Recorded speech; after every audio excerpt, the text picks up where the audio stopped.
Hello everyone, আসসালামু আলাইকুম viewers. আমি রুমালম পেজ থেকে যেখান থেকে দেখছেন সবাইকে অসংখ্য ধন্যবাদ। আজকে কোনো রান্নার ভিডিও বা ব্লগ নয়, আজকে আপনার সাথে শেয়ার করব আমার ইনডোরে কিছু ফেভারিট প্লান্ট আছে যেগুলো কিনা এত সুন্দর, এত গ্রিন, এত গ্রো আপ হয় এত ইজিভাবে, সেটাই আজকে শেয়ার করব। কিভাবে এগুলোকে আমি গ্রো আপ করি, কিভাবে এগুলোকে আমি সুন্দরভাবে ডিসপ্লে করেছি। তো আজকে আপনার সাথে সেই ভিডিওটা শেয়ার করব। ভিডিওটা না টেনে পুরোটা দেখবেন। আপনার সাথে শেয়ার করব কিভাবে এগুলোকে কাটবেন, কিভাবে এগুলোকে গ্রো আপ করবেন, রুটস বের করবেন, সব কিছুই ডিটেলসে আজকের এই ভিডিওতে আপনার সাথে শেয়ার করে দিব। ভিডিওটি যদি ভালো লেগে থাকে ফ্রেন্ড অ্যান্ড ফ্যামিলির সাথে অবশ্যই শেয়ার করবেন। আর যারা আমার ফেসবুক পেজ থেকে দেখছেন প্লিজ ফলো দিয়ে রাখবেন। আর যারা ইউটিউব চ্যানেল থেকে দেখছেন প্লিজ সাবস্ক্রাইব করে নেবেন। কথা না বাড়িয়ে চলুন যাই আজকের ভিডিওতে আপনার সাথে শেয়ার করি আমার আজকে পথ প্লান্টগুলোর কী অবস্থা আর কীভাবে এগুলোকে আমি কেটে গ্রো আপ করতেছি। Let's go to start. Look at this guys, আমার পথ প্লান্ট বা মানি প্লান্টের কী অবস্থা দেখেন, কত বড় হয়েছে। আর গাছটা মাশাআল্লাহ, এটা আমার 10 বছরের উপর হবে গাছটা। এটা থেকে এত গাছ আমি বানিয়েছি যা বলার বাইরে। তো আজকে আপনার সাথে শেয়ার করব এই গাছগুলো দিয়ে আমি কিভাবে রিপ্লান্ট করি। আর দেখেন এক একটা ডাটা দেখেন, আর পাতার কালারগুলো দেখেন, সো বিউটিফুল। এই পাতার কালারটা খুবই সুন্দর, দুইটা শেডে হয়েছে, deep green and light yellowish colour.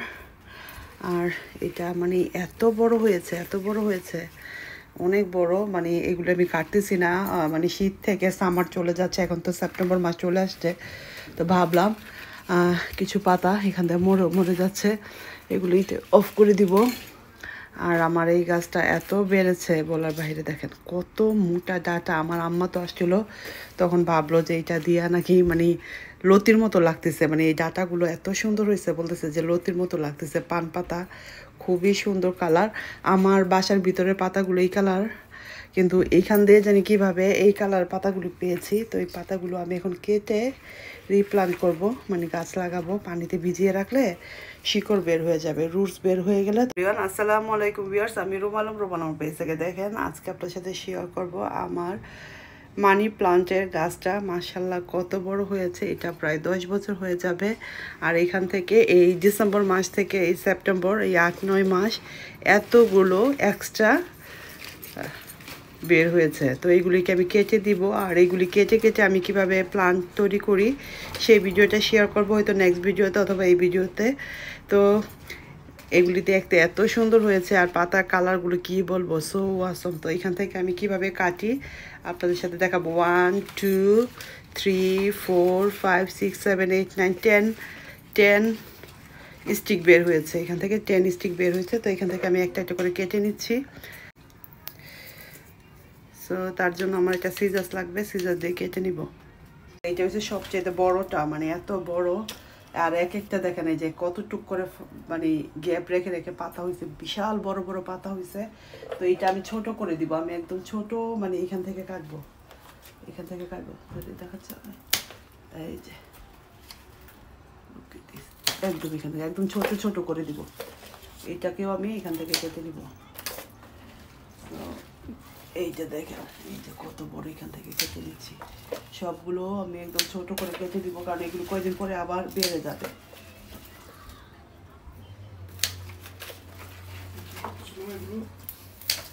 এই যে এতগুলি স্টিক পাইছি, এখন চলেন এগুলি কেটে আমি গাছ বানাবো। Let's go to start. So এখানে কিছু গ্লাসের জার নিয়ে নিলাম, আর মগে পানি নিয়ে নিলাম ডিসপ্লে করার জন্য, যেহেতু এগুলোকে আমি পানিতে রাখবো। আর এইগুলো হলো আমার স্টিকগুলো, প্লান্টের সবগুলো স্টিক আমি নিয়ে এসেছি, আপনাদের এখন কেটে দেখাবো। এই নোট থেকে কেটে নিতে হবে একটা একটা করে, এই পাতার যে নোটগুলো আছে এখান থেকে কাটতে হবে। তো প্রথমে আমি একটু বড় বড় করে কেটে নিচ্ছি, তারপর আমি ছোট করে আপনাদের কেটে দেখাবো। আর এগুলি দেখতেই পাচ্ছেন অনেক বড় হয়ে গেছে, রুটস কিন্তু অলরেডি বের হয়ে গেছে। পানিতে দিলেই একদম মানে শিকড়টা বের হয়ে যাবে। তো আমি একটা একটা করে কেটে নিচ্ছি। যেই পাতাগুলো খারাপ থাকবে সেগুলো নেওয়া যাবে না, ভালো পাতাটাই নিলে ভালো হবে। এবং আমি আগাটাও নিচ্ছি, যে আগাটার থেকে 2-3টা পাতা থাকে এরকম করে, আর যে পাতাটা নষ্ট সেটা কেটে ফেলে দিচ্ছি। এভাবে করে আমি প্রতিটা প্লান্টের লিফগুলো কেটে নিব। তো আপনার প্রতিটা পাতা প্রথমে এভাবে কেটে নেবেন, এতে করে দেখা যাবে আপনার মানে যেই জারে রাখেন সেখানে ভালো হবে। আর যে পাতাগুলো খারাপ সেগুলো ফেলে দিবেন। এই যে ছোট ছোট করে নোট করে কাটতে হবে। অনেকে বলে বেশি বড় রাখা যাবে না, ছোট ছোট পয়েন্ট থেকে নোট করতে হবে। দেখতেই পাচ্ছেন যে আমি কিভাবে কাটতেছি, খুবই ছোট ছোট নোট আমি রাখতেছি। খুব বেশি একটা যে স্টিক রাখতে হবে এরকম না। তো যখন আপনি সবগুলো স্টিক কেটে ফেলবেন তারপরে পাতাগুলোকে একটু গুছিয়ে নেবেন, এতে করে সুবিধা হবে। আর এই যে এই নোটটাই মানে আমাদের লাগবে, এরকম ছোট ছোট নোট আমরা কেটে নিব।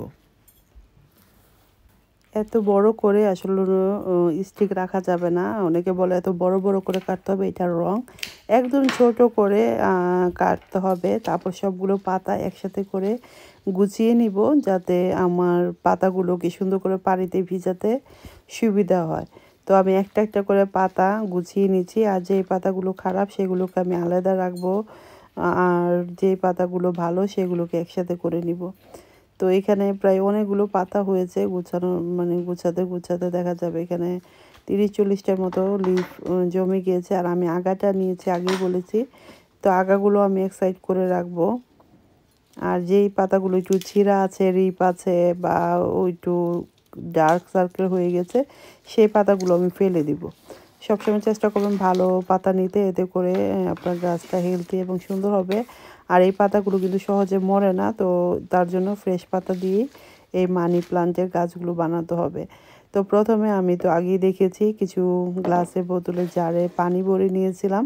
আপনারা যে কোনো জারে, প্লাস্টিক জারে, যে কোনো কিছুতেই মগে পানি দিয়ে এভাবে করে একটা একটা করে আপনারা রাখতে পারেন। তো যেহেতু এখানে আমি মিডিয়াম সাইজের জার নিয়েছি, আমি চাচ্ছিলাম যে আগাগুলো আমি কেটে নিয়েছি এগুলোকে দেওয়ার জন্য, এতে করে খুব সুন্দরভাবে মানে লিফগুলো গ্রো আপ হতে পারবে। আমি এইভাবে করে সুন্দর করে গুছিয়ে নিচ্ছি। আর কাঁচের জারে 4 থেকে 5টা স্টিকের বেশি ঢুকানো যাবে না, খুব বেশি গ্যাদারিং করবেন না, যাতে ইয়ার আসতে হবে, বাতাস যেন আসা যাওয়া করতে পারে। আর এভাবে করে গাছগুলোকে মানে সবগুলোকে আমি জারে ঢুকিয়ে নিব। আর আপনারা 4-5 দিন পর পর পানি চেঞ্জ করে দিবেন। আর সানি পজিশনে রাখলেই দেখতে পারবেন 2 থেকে 3 সপ্তাহ পরেই রুটস বের হয়ে গিয়েছে। তো আমি পরবর্তীতে আপনারা দেখিয়ে দেবো রুটসগুলো কীরকম হবে। তো যাই হোক, এভাবে করে আমি সবগুলো আগে গুছিয়ে নিচ্ছি। আর এখন মগের ভিতরে আমার সবগুলো গাছ আমি গুছিয়ে দিয়ে দিব, কারণ যেহেতু এটা একটা বড় মগ, আর এই মগটার ভিতরে অনেকগুলো পাতা একসাথে আমি ঢুকাতে পারবো। তো আমি প্রথমে পাতাগুলোকে সুন্দর করে গুছিয়ে নিব, একটা একটা করে পাতা সুন্দর করে হাতে নিয়ে সুন্দর করে এটাকে অর্গানাইজ করে নিব। যেহেতু এই পাতাটাও অনেক দিন এই জারের ভিতরে থাকবে আর দেখতে যেন সুন্দর লাগে, ফ্রেশ লিফ, তো তার জন্য আমি একটা একটা করে পাতা গুছিয়ে নিচ্ছি, যাতে সুন্দরভাবে এই মগের ভিতরে রাখা যায়। তো দেখতেই পারলেন এভাবে করে একটা একটা করে পাতা নিয়ে নিলাম। তো এখন একটা আপনারা যে কোনো এলাস্টিক ব্যান্ড দিয়ে বা কিছু দিয়ে এটাকে একটু বেঁধে দিলে আপনাদের ভালো হবে। তো আমি ভালো পাতাগুলি নিচ্ছি, খারাপ পাতাগুলো ফেলে দিচ্ছি। এই যে হয়ে গেল এক মুঠো। এখন একটা এলাস্টিক ব্যান্ড দিলাম, আর এটা দিয়ে সুন্দর করে টাইট করে আমি এটাকে টাইট করে নিব, যাতে এটা ঝরে না যায় আর পানিতে সুন্দরভাবে থাকে। আর সবগুলো রুট যখন বের হবে তখন তো দেখতে খুবই ভালো লাগবে। আমি আপনাদের পরে দেখাই কীরকম হবে। তো এইভাবে করে আমি এখন মগের ভিতরে রেখে দিচ্ছি। দেখতে তো খুবই সুন্দর লাগতেছে। এটা কিন্তু আপনারা ডিসপ্লে করতে পারবেন যে কোনো জায়গায়, উইন্ডোতে, টেবিলে, অথবা বাথরুমে, যে কোনো কোণাতেই আপনারা রাখতে পারবেন। এভাবে করেও সুন্দরভাবে অর্গানাইজ করা যায়। লুকে দিস আমারটা রেডি হয়ে গেল। তো এভাবে করে আমি সবগুলো গাছ বানাবো। আর এটা যখন 1 মাস পর গাছগুলো থেকে রুটস বের হবে সেটাও আপনাদের দেখাচ্ছি। এইভাবে করে আমি সবগুলো বানিয়ে নিলাম। আমার টোটাল 4টি জার হয়েছে, 3টি গ্লাসের আর একটি বড়। তো এগুলি আগা, আর এগুলি সব আমি যে একটা একটা করে লিফ দিয়ে যেই পাতাটা করা হয়েছে সেগুলো করেছি। তো এভাবে করে আপনারা কেটে ওয়াটারে রেখে আপনারা উইন্ডো শেলফে সানি পজিশনে 4 থেকে 6 আওয়ার্স আর্লি মর্নিংয়ে যে সানটা আসে এখানে ডিসপ্লে করবেন। আর 2 থেকে 3 দিন পর পর পানিটা চেঞ্জ করে দিবেন, ফ্রেশ পানি দিবেন। আর দেখবেন 1 মাসের ভিতরেই আপনাদের রুটস বের হয়ে গিয়েছে। আমি ডিসপ্লে করার জন্য আমার টয়লেটের শেলফে রাখতেছি, আর একটা সিঙ্কে রাখতেছি, দেখার সৌন্দর্যের জন্য ডিসপ্লে করে ফেললাম। আর দেখতেই পাচ্ছেন কত সুন্দর লাগতেছে। পানিতেই থাকবে, আমি কয়েকদিন পর পর এটা চেঞ্জ করতে পারবো। তো তো আপনারা জাস্ট এইভাবে রেখে দিবেন। লাস্ট মান্থে আমি কিছু লিফ কেটে পানিতে রেখেছিলাম, দেখতেই পারতেছেন কত সুন্দর হেলদি রুটস বের হয়েছে। এটাকে আপনারা পানিতেও রাখতে পারেন অথবা মাটিতেও ডিসপ্লে করে ফেলতে পারেন, মাটিতে দিয়েও আপনারা টব বানাতে পারেন। আমি এটা আমার ডাইনিং টেবিলে ডিসপ্লে করি, দেখতে খুবই সুন্দর, সবাই খুব পছন্দ করে এভাবে ডিসপ্লে করলে। আমার অনেকগুলো গাছ আপনাদের সাথে শেয়ার করলাম। ভিডিওটি যদি ভালো লাগে অবশ্যই ফ্রেন্ড অ্যান্ড ফ্যামিলির সাথে শেয়ার করবেন। আর যারা ফেসবুক পেজ থেকে দেখবেন প্লিজ ফলো করে নেবেন, আর যারা ইউটিউব চ্যানেল থেকে দেখবেন প্লিজ সাবস্ক্রাইব করে নেবেন। এভাবে করে আপনারা মানি প্লান্ট বা পথ প্লান্ট গ্রো আপ করতে পারেন, ইজি টু মেক। আমি কিন্তু পানি ছাড়া আমার গাছগুলোতে কোনো কিছুই দিই না।